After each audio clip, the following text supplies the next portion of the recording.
for tonight's video, ito ang kaganapan. Nasa kaharian nga kami ng munting paraiso na puno ng katahimikan. Nag-iyaw din nga pala kami dyan ng mais na halos mapingas ang aking baga.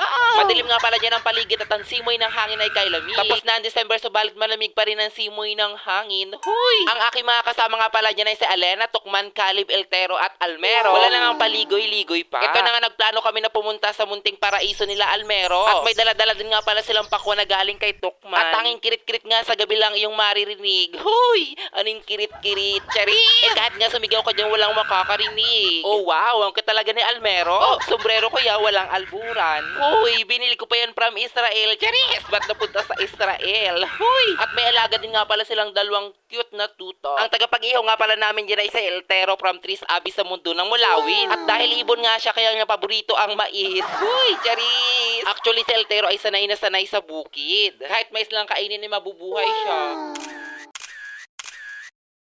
Ay, hindi rin talaga mahilig sa selfie si Tukman at cute na si Kali. Talaga namang hindi pa awat Habang kul naman ang poging lamig na si Almero, ay talaga namang ayaw nilang tantanan. Hala, sige, selfie pa more.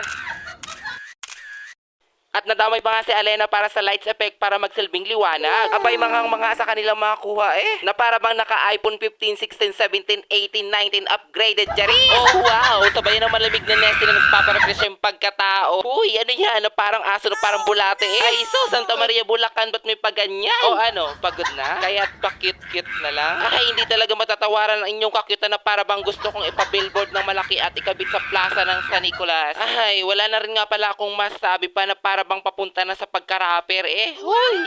Ewan ko ba, o siya, pakak. Hanggang sa muli.